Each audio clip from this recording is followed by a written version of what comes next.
365 நாட்கள் பைபிள் சவாலின் 85வது நாளுக்கு வரவேற்கிறோம். இன்று நாம் 1 சாமுவேல் 19 முதல் 21 அத்தியாயங்கள் வாசிக்கிறோம். இந்த வாசிப்பு தாவீது சவுலிடமிருந்து தப்பித்து ஓடும் போது கூட தேவன் தனது ஜனங்களை வழிநடத்தியும் காத்தும் இருக்கிறார் என்பதை நினைவூட்டுகிறது.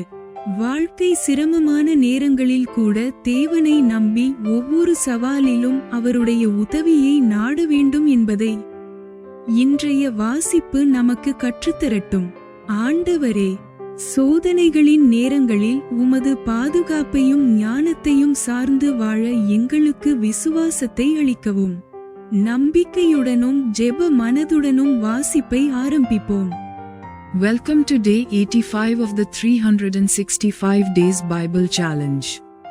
Today we will be reading from 1 Samuel 19 to 21.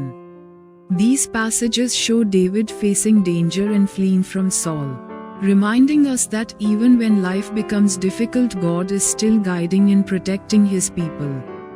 May today's reading encourage you to trust God in uncertain seasons and seek His help in every challenge. Lord, give us faith to rely on your protection and wisdom when we face trials. Let us begin with trust and prayer. 1 Samuel அதிகாரம் 19. 1 Samuel chapter 19. வசனம் 1. தாவீதை கொன்று போடும்படிக்கு சவுல் தன் குமாரனாகிய யோனத்தானோடும் தன் ஊழியக்காரர் எல்லாரோடும் பேசினான். Verse 1. And Saul spake to Jonathan his son, and to all his servants, that they should kill David.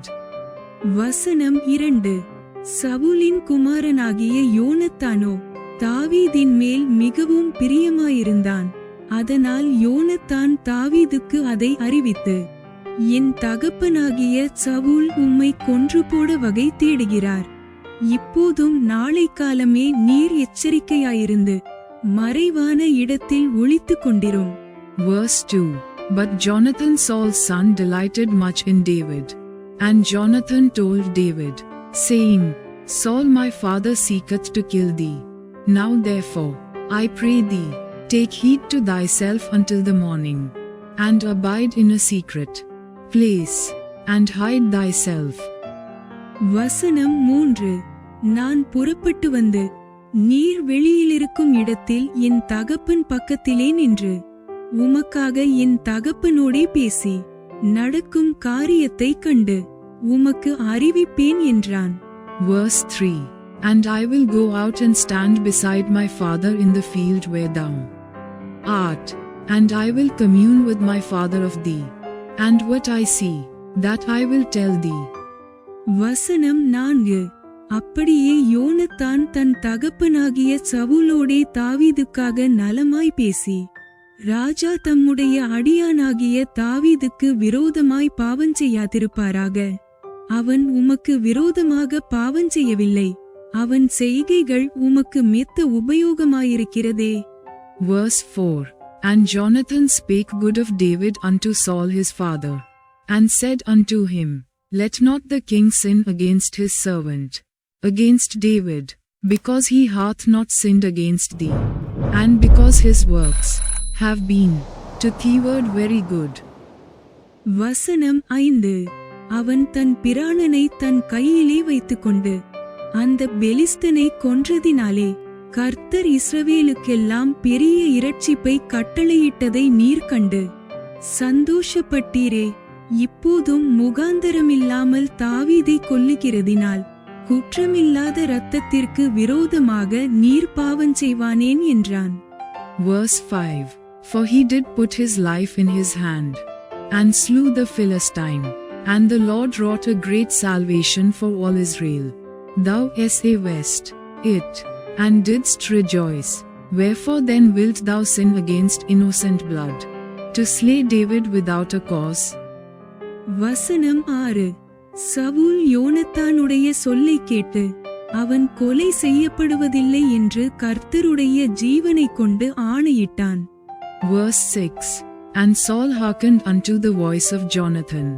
And Saul swore, As the Lord liveth, he shall not be slain. வசனம் 7. பின்பு யோனத்தான் தாவீதை அழைத்து அந்த வார்த்தைகளையெல்லாம் அவனுக்கு அறிவித்து அவனை சவுலண்டையிலே கூட்டிக் கொண்டு போய் விட்டான். அப்படியே அவன் முன்போலவே அவனுடைய சமூகத்தில் இருந்தான். Verse 7. And Jonathan called David, and Jonathan showed him all those things. And Jonathan brought David to Saul, and he was in his presence, as in times past. வசனம் 8. மறுபடியும் ஒரு யுத்தம் உண்டாயிற்று.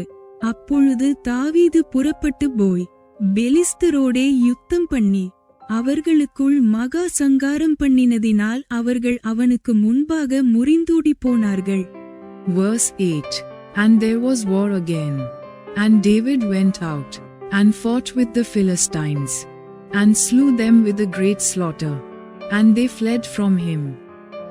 வசனம் 9. கர்த்தரால் விடப்பட்ட பொல்லாத ஆவி சவுலின் மேல் வந்தது. அவன் தன் வீட்டில் உட்கார்ந்து தன் ஈட்டியை கையிலே பிடித்துக் கொண்டிருந்தான். தாவீது தன் கையினாலே சுரமண்டலம் வாசித்தான். Verse 9. And the evil spirit from the Lord was upon Saul, as he sat in his house with his javelin in his hand. And David played with his hand. வசனம் 10. அப்பொழுது சவுல் தாவீதை ஈட்டியினாலே சுவரோடே சேர்த்து உருவக்குத்தி போட பார்த்தான். ஆனாலும் இவன் சவுலுக்கு விலகினதினாலே அவன் எறிந்த ஈட்டி சுவரிலே பட்டது. தாவீதோ அன்று ராத்திரி ஓடிப்போய் தன்னை தப்புவித்துக் கொண்டான். Verse 10. And Saul sought to smite David even to the wall with the javelin.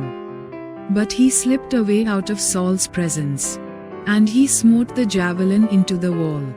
And David fled, and escaped that night. வசனம் 11. தாவீதை காவல் பண்ணி மறுநாள் காலமே அவனை கொன்று போடும்படிக்கு சவுல் அவன் வீட்டிற்கு சேவகரை அனுப்பினான். இதை தாவீதுக்கு அவன் மனைவியாகிய மீகாள் அறிவித்து, நீர் இன்று இராத்திரியில் உம்முடைய பிராணனை தப்புவித்துக் கொள்ளாவிட்டால் நாளைக்கு நீர் கொன்று போடப்படுவீர் என்று சொல்லி. Verse 11. Saul also sent messengers unto David's house, to watch him, and to slay him in the morning.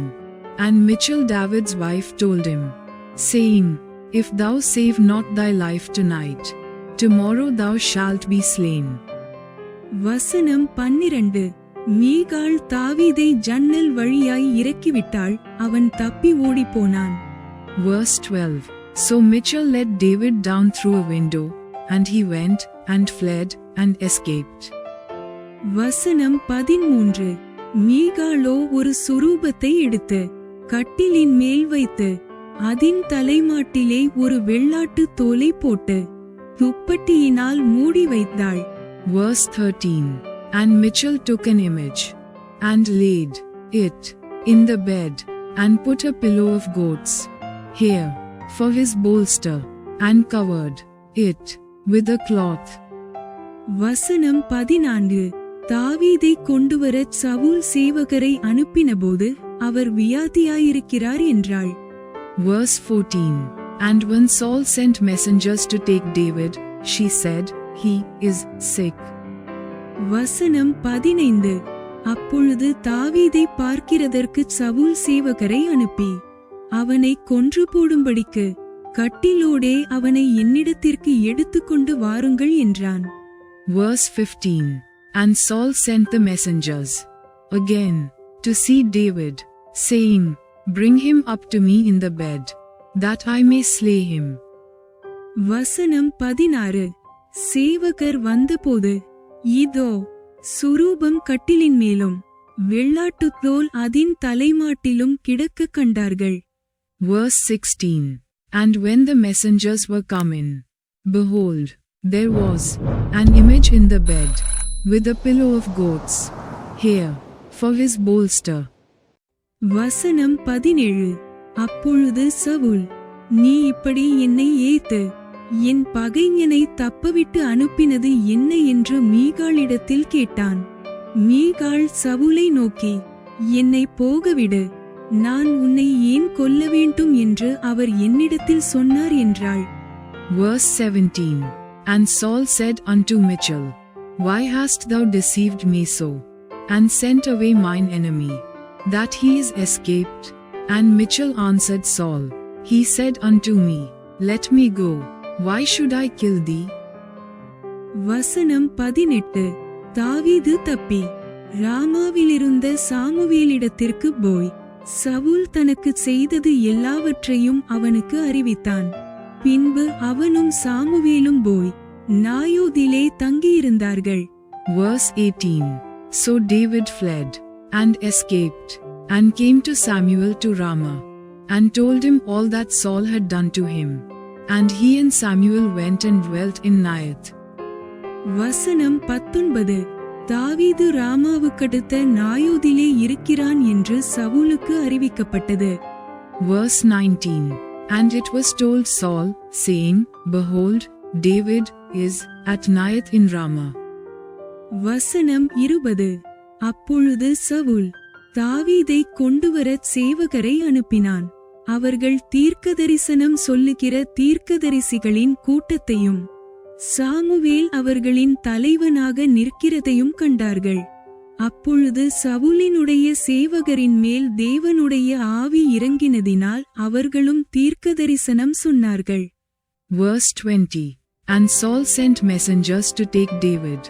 And when they saw the company of the prophets prophesying, and Samuel standing, as appointed over them, the Spirit of God was upon the messengers of Saul, and they also prophesied.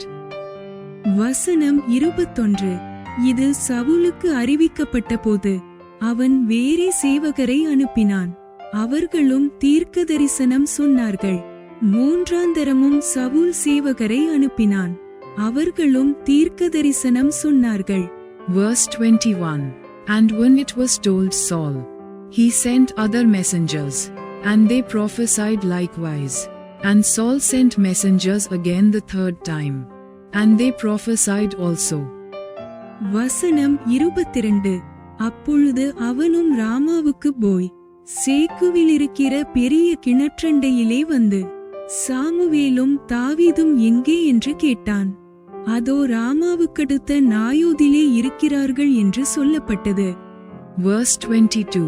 Then went he also to Ramah, and came to a great well that is in Sechu, and he asked and said, Where are Samuel and David? And one said, Behold, they be at Naioth in Ramah. வசனம் 23. அப்பொழுது ராமாவுக்கடுத்த நாயோதிற்கு போனான். அவன் மேலும் தேவனுடைய ஆவி இறங்கினதினால் அவன் ராமாவுக்கடுத்த நாயோதிலே சேருமட்டும் தீர்க்கதரிசனம் சொல்லிக்கொண்டே நடந்து வந்து. Verse 23. And he went thither to Naioth in Ramah, and the Spirit of God was upon him also. And he went on, and prophesied, until he came to Naioth in Ramah. வசனம் 24. தானும் தன் வஸ்திரங்களை கழற்றி போட்டு சாமுவேலுக்கு முன்பாக தீர்க்கதரிசனம் சொல்லி அன்று பகல் முழுவதும் இரா முழுவதும் வஸ்திரம் இல்லாமல் விழுந்து கிடந்தான். ஆகையினாலே சவுலும் தீர்க்கதரிசிகளில் ஒருவனோ என்பார்கள். Verse 24.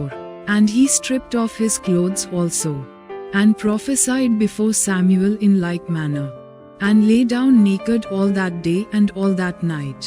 Wherefore they say, Is Saul also among the prophets? 1 Samuel அதிகாரம் 20. 1 Samuel chapter 20. வசனம் 1. தாவீது ராமாவுக்கடுத்த நாயோதிலிருந்து ஓடிப்போய் யோனத்தான் முன்பாக வந்து, உம்முடைய தகப்பன் என் பிராணனை வாங்க தேடுகிறாரே, நான் செய்தது என்ன? என் அக்கிரமம் என்ன? நான் அவருக்கு செய்த துரோகம் என்ன? என்றான். Verse 1. And David fled from Naioth in Ramah, and came and said before Jonathan, What have I done? What is mine iniquity? And what is my sin before thy father, that he seeketh my life? வசனம் 2. அதற்கு அவன், அப்படி ஒரு காலும் வாராது, நீர் சாவதில்லை. இதோ எனக்கு அறிவிக்காமல் என் தகப்பன் பெரிய காரியமானாலும் சிறிய காரியமானாலும் ஒன்றும் செய்கிறதில்லை. இந்த காரியத்தை என் தகப்பன் எனக்கு மறைப்பானேன்? அப்படி இருக்க மாட்டாது என்றான். Verse 2. And he said unto him, God forbid, thou shalt not die. Behold, my Father will do nothing either great or small, but that he will show it me. And why should my Father hide this thing from me? It is not so. வசனம் 3. அப்பொழுது தாவீது, உம்முடைய கண்களில் எனக்கு தயை கிடைத்தது என்று உம்முடைய தகப்பன் நன்றாய் அறிவார். ஆகையால் யோனத்தானுக்கு மனநோவு உண்டாகாதபடிக்கு அவன் இதை அறியப்போகாது என்பார். மரணத்திற்கும் எனக்கும் ஒரு அடி தூரமாத்திரம் இருக்கிறது என்று கர்த்தருடைய ஜீவனையும் உம்முடைய ஜீவனையும் கொண்டு நிச்சயமாய் சொல்லுகிறேன் என்று மறுமொழி சொல்லி ஆணையிட்டான். Verse 3. And David swore moreover, and said, Thy father certainly knoweth that I have found grace in thine eyes. And he said, Let not Jonathan know this, lest he be grieved. But truly, as the Lord liveth, and as thy soul liveth, there is but a step between me and death. வசனம் 4. அப்பொழுது யோனத்தான் தாவீதை பார்த்து, உமது மனவிருப்பம் இன்னது என்று சொல்லும், அதின்படி உமக்குச் செய்வேன் என்றான். Verse 4. Then said Jonathan unto David, Whatsoever thy soul desireth, I will even do it for thee. வசனம் 5. தாவீது யோனத்தானை நோக்கி, இதோ நாளைக்கு அமாவாசி, நான் ராஜாவோடே பந்தியிருந்து சாப்பிட வேண்டியதாயிருக்கும். ஆனாலும் நான் 3ஆம் நாள் சாயங்காலம் மட்டும் வெளியிலே ஒளித்திருக்கும்படி எனக்கு உத்தரவு கொடும். Verse 5. And David said unto Jonathan, Behold, tomorrow is the new moon, and I should not fail to sit with the king at meat. But let me go, that I may hide myself in the field unto the 3rd day at even. வசனம் 6. உம்முடைய தகப்பன் என்னை குறித்து விசாரித்தால், தன் ஊராகிய பெத்லகேமிலே தன் குடும்பத்தார் யாவரும் வருஷத்துக்கு ஒரு தரம் பலியிட வருகிறபடியால் தாவீது அவ்விடத்திற்கு போக என்னிடத்தில் வருந்தி கேட்டான் என்று நீர் சொல்லும். Verse 6. If thy father at all miss me, then say, David earnestly asked leave of me that he might run to Bethlehem his city, for there is a yearly sacrifice there for all the family. வசனம் 7. அதற்கு அவர் நல்லது என்றால், உம்முடைய அடியானுக்கு சமாதானம் இருக்கும். அவருக்கு எரிச்சலுண்டானால் அவராலே பொல்லாப்பு தீர்மானப்பட்டிருக்கிறது என்று அறிந்து கொள்வீர். Verse 7. If he say thus, It is well, thy servant shall have peace. But if he be very wroth, then be sure that evil is determined by him. வசனம் 8. ஆகையால் உம்முடைய அடியானுக்கு தயை செய்ய வேண்டும். கர்த்தருக்கு முன்பாக உம்முடைய அடியானோடே உடன்படிக்கை பண்ணியிருக்கிறீரே.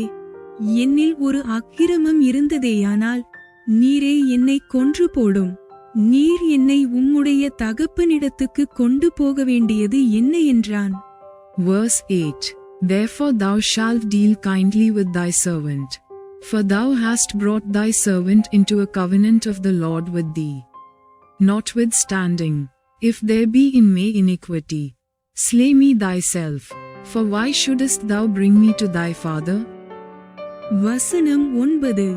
அப்பொழுது யோனத்தான், அப்படி உமக்கு வராதிருப்பதாக, உமக்கு பொல்லாப்பு செய்ய என் தகப்பனாலே தீர்மானித்திருக்கிறது என்று நான் நிச்சயமாய் அறிந்தேனானால் நான் அதை உமக்கு அறிவிக்காதிருப்பேனா என்றான். Verse 9. And Jonathan said, Far be it from thee, for if I knew certainly that evil were determined by my father to come upon thee, then would not I tell it thee? வசனம் 10. தாவீது யோனத்தானை நோக்கி, உம்முடைய தகப்பன் கடினமான உத்தரம் சொன்னால் அதை யார் எனக்கு அறிவிப்பார் என்றான். Verse 10. Then said David to Jonathan, Who shall tell me, or what, if Thy father answered thee roughly? வசனம் 11. அப்பொழுது யோனத்தான் தாவீதை பார்த்து, ஊருக்கு வெளியே போவோம் வாரும் என்றான். இருவரும் வெளியே புறப்பட்டு போனார்கள். Verse 11. And Jonathan said unto David, Come, and let us go out into the field. And they went out both of them into the field. வசனம் 12.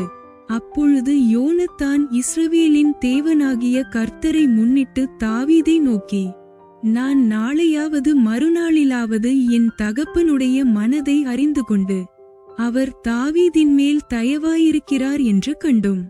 அதை அப்போது உமது செவிகளுக்கு வெளிப்படுத்தும்படிக்கு உமக்குச் சொல்லியனுப்பாதிருந்தால். Verse 12. And Jonathan said unto David, O Lord God of Israel, when I have sounded my father about tomorrow any time, the third day, and, behold, if there be good toward David, and I then send not unto thee, and show it thee. வசனம் 13. இஸ்ரவேலின் தேவனாகிய கர்த்தர் யோனத்தானுக்கு அதற்குச் சரியாகவும் அதற்கு அதிகமாகவும் செய்யக்கடவர். ஆனாலும் உமக்கு தீங்கு செய்ய என் தகப்பனுக்கு பிரியமாயிருந்தால் அதை உமது செவிகளுக்கு வெளிப்படுத்தி நீர் சமாதானத்தோடே போகும்படிக்கு உம்மை அனுப்பிவிடுவேன். கர்த்தர் என் தகப்பனோடு இருந்தது போல் உம்மோடும் இருப்பாராக. Verse 13. The Lord do so and much more to Jonathan. But if it please my father to do thee evil, then I will show it thee, and send thee away, that thou mayest go in peace. And the Lord be with thee, as he hath been with my father. வசனம் 14. மேலும் நான் உயிரோடிருக்கையில் நான் சாகாதபடிக்கு நீர் கர்த்தரின் நிமித்தமாய் எனக்கு தயை செய்ய வேண்டியதும் அல்லாமல். Verse 14. And thou shalt not only while yet I live show me the kindness of the Lord, that I die not. வசனம் 15.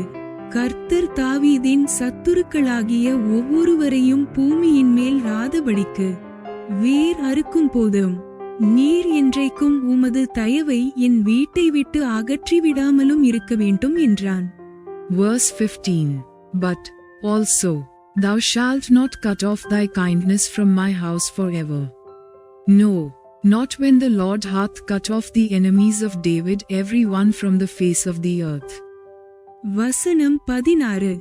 இப்படி யோனத்தான் தாவீதின் குடும்பத்தோடே உடன்படிக்கை பண்ணி தாவீதுடைய சத்துருக்களின் கையிலே கர்த்தர் கணக்கு கேட்பாராக என்று சொல்லி. Verse 16. So Jonathan made a covenant with the house of David, saying, Let the Lord even require it at the hand of David's enemies. வசனம் 17. யோனத்தான் தாவீதை மிகவும் சிநேகித்தபடியினால் பின்னும் அவனுக்கு ஆணையிட்டான், தன் உயிரை சிநேகித்தது போல அவனை சிநேகித்தான். Verse 17. And Jonathan caused David to swear again, because he loved him, for he loved him as he loved his own soul. வசனம் 18. பின்பு யோனத்தான் தாவீதை பார்த்து, நாளைக்கு அமாவாசி, நீர் உட்கார வேண்டிய இடம் காலியாயிருப்பதினால் உம்மை குறித்து விசாரிக்கப்படும். Verse 18. Then Jonathan said to David, Tomorrow is the new moon, and thou shalt be missed, because thy seat will be empty. வசனம் 19. காரியம் நடந்தபோது மூன்றாம் நாளிலே நீர் ஒளித்திருக்கும் இடத்திற்கு தீவிரித்து வந்து ஏசேல் என்னும் கல்லண்டையிலே உட்கார்ந்திரும். Verse 19. And when thou hast stayed 3 days, then thou shalt go down quickly, and come to the place where thou didst hide thyself when the business was in hand, and shalt remain by the stone Ezel. வசனம் 20. அப்பொழுது நான் குறிப்பு வைத்து எய்கிறது போல அதற்கு பக்கமாக 3 அம்புகளை எய்து. Verse 20. And I will shoot 3 arrows on the side thereof, as though I shot at a mark. வசனம் 21. நீ போய் அந்த அம்புகளை தேடி வா என்று ஒரு பிள்ளையாண்டானை அனுப்புவேன். இதோ அம்புகள் உனக்கு இப்புறத்திலே கிடக்கிறது, அவைகளை எடுத்துக்கொண்டு வா என்று பிள்ளையாண்டானிடத்தில் நான் சொன்னால், நீர் வாரும், அப்பொழுது ஒன்றும் இல்லை, உமக்கு சமாதானம் இருக்கும் என்று கர்த்தருடைய ஜீவனைக் கொண்டு சொல்லுகிறேன். Verse 21. And, behold, I will send a lad, saying, Go, find out the arrows. If I expressly say unto the lad, Behold, the arrows are on this side of thee, take them, then come thou, for there is peace to thee, and no hurt, as the Lord liveth.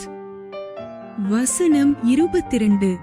இதோ அம்புகள் உனக்கு அப்புறத்திலே கிடக்கிறது என்று நான் அந்த பிள்ளையாண்டானிடத்தில் சொன்னால், நீர் போய்விடும், அப்பொழுது கர்த்தர் உம்மை போகச் சொல்லுகிறார் என்று அறியும். Verse 22. But if I say thus unto the young man, Behold, the arrows are beyond thee, go thy way, for the Lord hath sent thee away. வசனம் 23. நீரும் நானும் பேசிக்கொண்ட காரியத்திற்கு, இதோ கர்த்தர் எனக்கும் உமக்கும் என்றைக்கும் நடுநிற்கும் சாட்சி என்றான். Verse 23. And, as touching the matter which thou and I have spoken of, behold, the Lord be between thee and me forever. வசனம் 24. அப்படியே தாவீது வெளியிலே ஒளித்துக் கொண்டிருந்தான். அமாவாசியான போது ராஜா போஜனம் பண்ண உட்கார்ந்தான். Verse 24. So David hid himself in the field, and when the new moon was come, the king sat him down to eat meat. வசனம் 25. ராஜா சுவரண்டையில் இருக்கிற தன் இடத்தில் எப்போதும் போல் உட்கார்ந்தபோது யோனத்தான் எழுந்திருந்தான். அப்னேரோ சவுலுடைய பக்கத்தில் உட்கார்ந்தான். தாவீது இருக்கும் இடம் காலியாயிருந்தது. Verse 25. And the king sat upon his seat, as at other times, even upon a seat by the wall. And Jonathan arose, and Abner sat by Saul's side, and David's place was empty. வசனம் 26. ஆனாலும் அவன் தீட்டாயிருக்கிறானாக்கும், அவன் தீட்டுப்பட்டுத்தான் இருக்க வேண்டும் என்று அன்றைய தினம் சவுல் ஒன்றும் சொல்லவில்லை. Verse 26. Nevertheless Saul spake not anything that day, for he thought, something hath befallen him, he is not clean, surely he is not clean. வசனம் 27.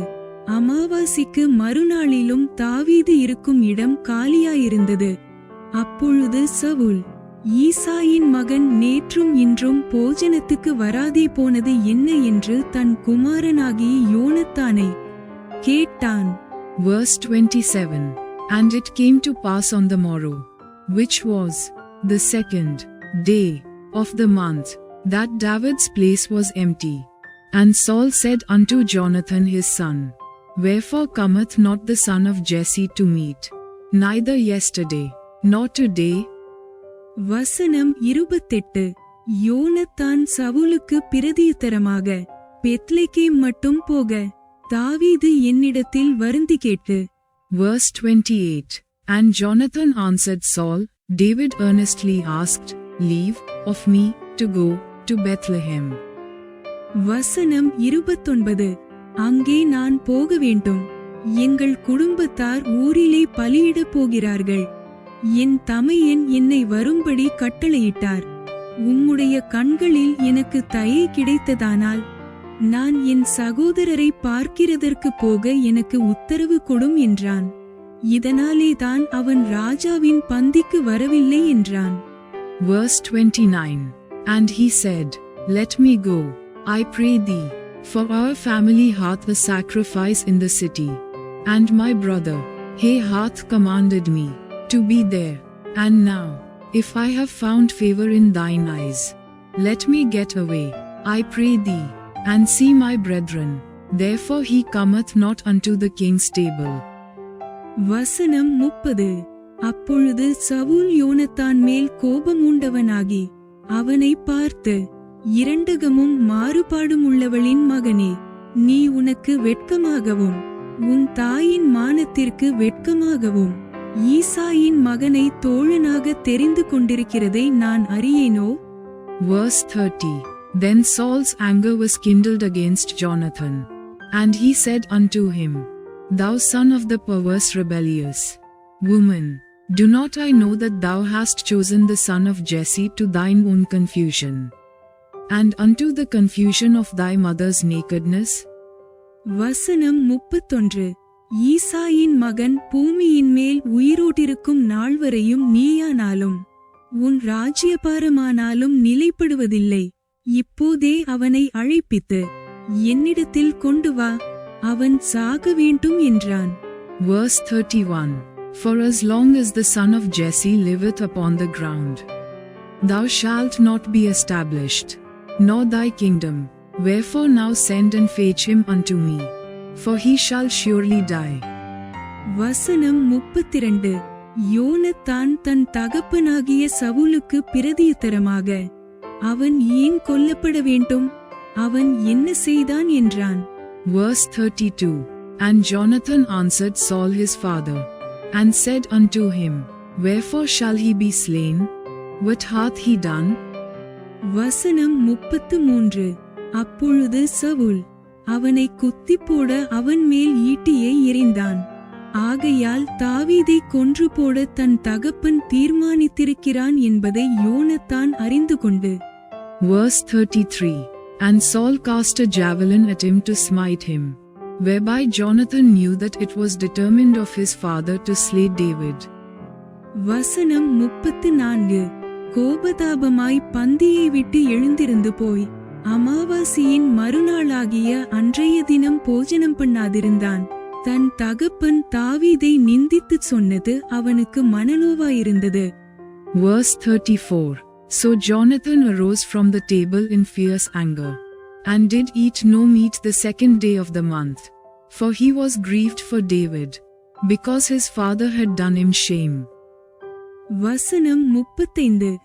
மறுநாள் காலமே யோனத்தான் தாவீதுக்கு குறித்த நேரத்திலே ஒரு சிறு பிள்ளையாண்டானை கூட்டிக்கொண்டு வெளியே புறப்பட்டு போய். Verse 35. And it came to pass in the morning, that Jonathan went out into the field at the time appointed with David, and a little lad with him. வசனம் 36.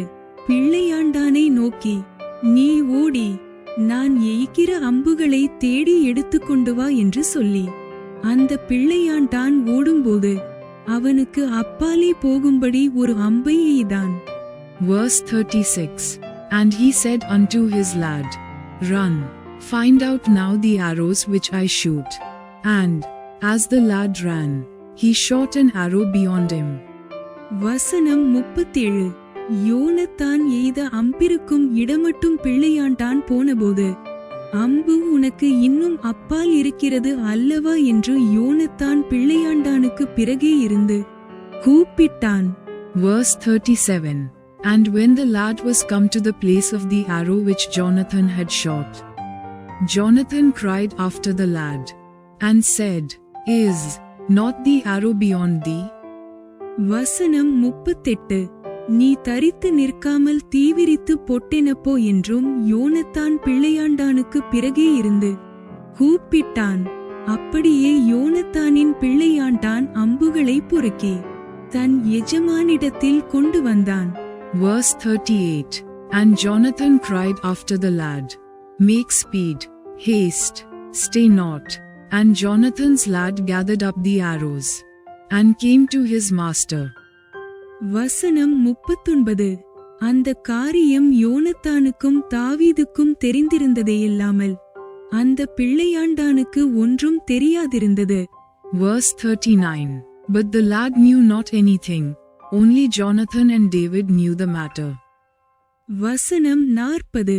அப்பொழுது யோனத்தான் தன் ஆயுதங்களை பிள்ளையாண்டானிடத்தில் கொடுத்து இவைகளை பட்டணத்திற்கு கொண்டு போ என்றான். Verse 40. And Jonathan gave his artillery unto his lad, and said unto him, Go, carry them to the city. வசனம் 41. பிள்ளையாண்டான் போன பின்பு தாவீது தென்புறமான இடத்திலிருந்து எழுந்து வந்து தரையிலே முகங்குப்புற விழுந்து 3 விசை வணங்கினான். அவர்கள் ஒருவரை ஒருவர் முத்தஞ்செய்து அழுதார்கள். தாவீது மிகவும் அழுதான். Verse 41. And, as soon as the lad was gone, David arose out of a place toward the south, and fell on his face to the ground, and bowed himself 3 times. And they kissed one another, and wept one with another, until David exceeded. வசனம் 42. அப்பொழுது யோனத்தான் தாவீதை நோக்கி, நீர் சமாதானத்தோடே போம். கர்த்தர் என்றைக்கும் எனக்கும் உமக்கும் என் சந்ததிக்கும் உமது சந்ததிக்கும் நடுநிற்கும் சாட்சி என்று சொல்லி, கர்த்தருடைய நாமத்தைக் கொண்டு நாம் இருவரும் ஆணையிட்டு கொண்டதை நினைத்து கொள்ளும் என்றான். 43. பின்பு அவன் எழுந்து புறப்பட்டு போனான். யோனத்தானோ பட்டணத்திற்கு போய்விட்டான். Verse 42. And Jonathan said to David, Go in peace, forasmuch as we have sworn both of us in the name of the Lord, saying, The Lord be between me and thee, and between my seed and thy seed forever.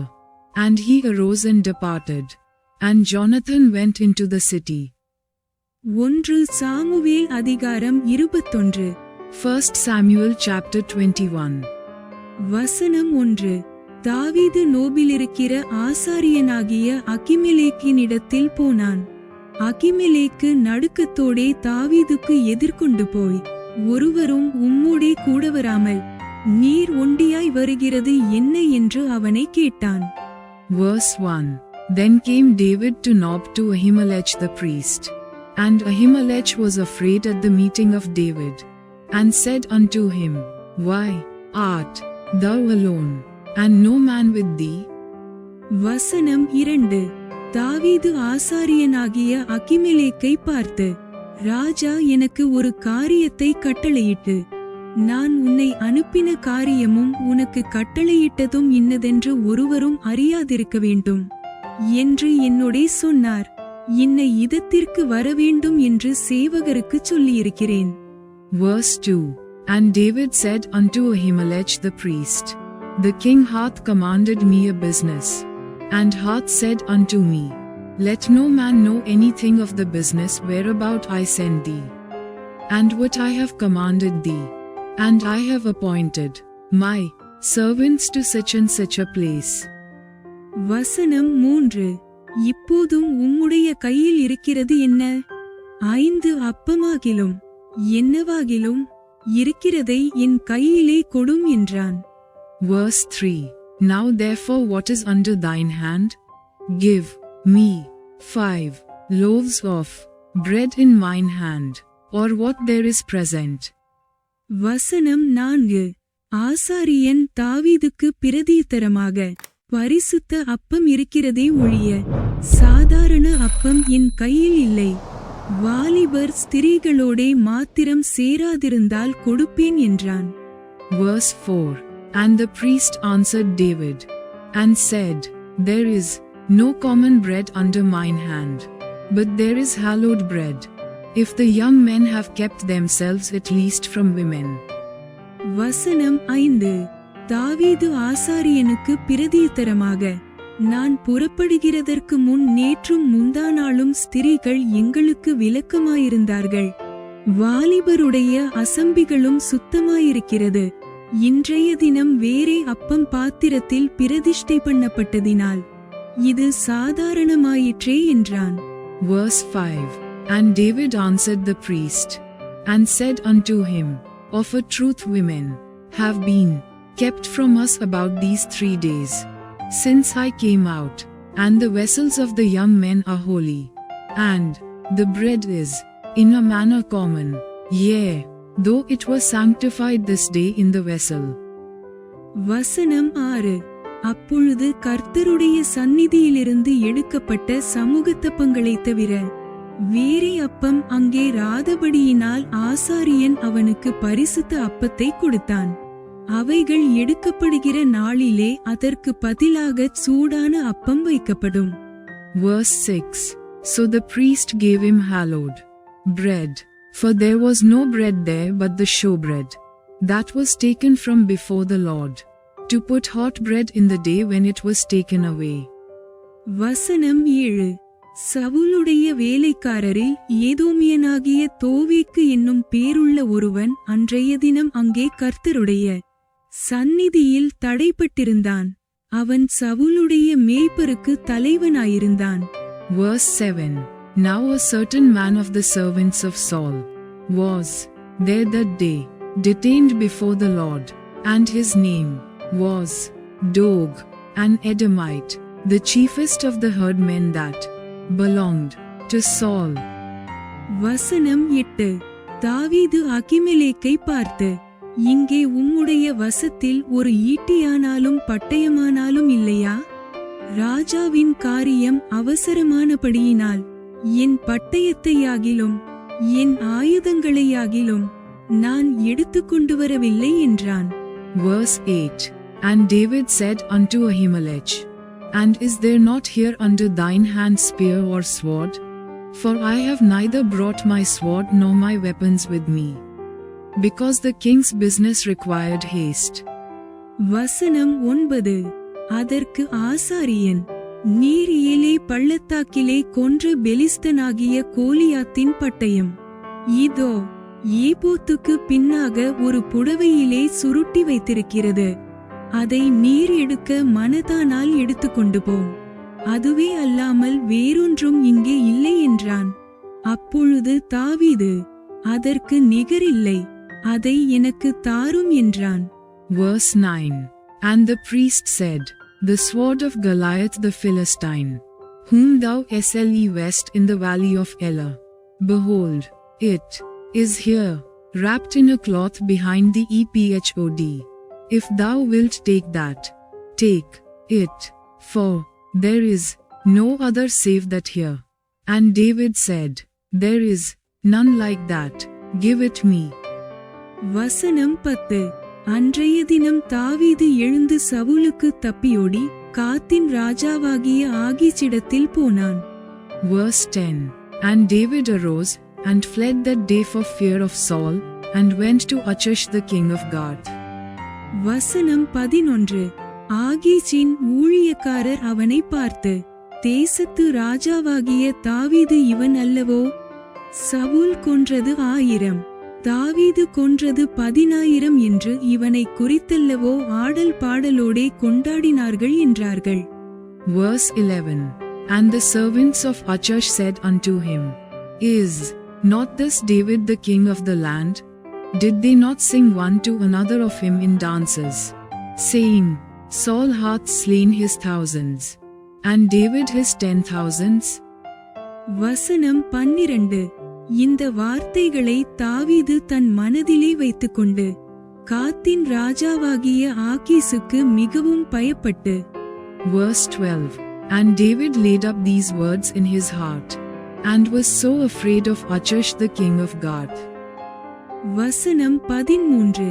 அவர்கள் கண்களுக்கு முன்பாக தன் முகநாடியை வேறுபடுத்தி அவர்களிடத்தில் பித்தங்கொண்டவன் போல காண்பித்து வாசற்கதவுகளிலே கீறிக்கொண்டிருந்து தன் வாயிலிருந்து நுரையை தன் தாடியில் விழப்பண்ணிக் கொண்டிருந்தான்.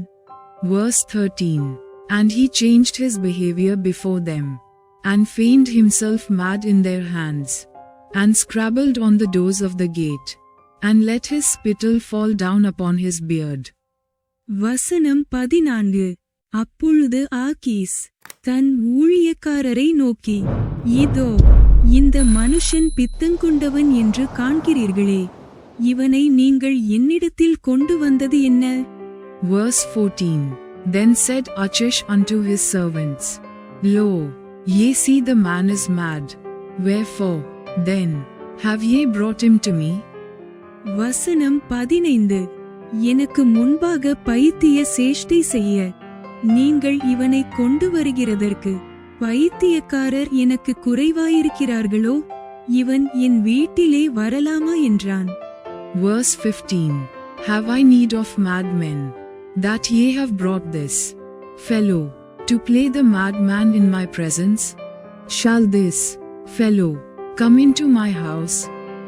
Bible சவாலின் 85வது நாள் இவ்வுடன் நிறைவடைகிறது.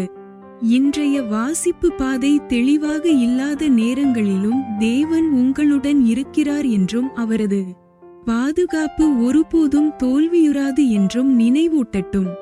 அவரது வார்த்தை உங்கள் தைரியத்தை பலப்படுத்தி ஒவ்வொரு சிரமத்தையும் கடக்க வழிநடத்தட்டும். இன்று எந்த பாடம் உங்கள் இதயத்தை அதிகமாக ஊக்கப்படுத்தியது என்று கமெண்டில் பகிருங்கள். நாளை 86வது நாளில் மீண்டும் சந்திப்போம். தேவன் ஆசீர்வதிப்பாராக. Day 85 of our Bible challenge is now complete. May today's reading remind you that God is with you even when the path is uncertain and His protection never fails. Let His word strengthen your courage and guide you through every difficulty. Comment below what lesson from today's reading encouraged your heart the most. And join us again tomorrow for day 86. God bless you. Thanks for watching. Like, comment, and subscribe to Daily Bible Tamil in English. Word of God.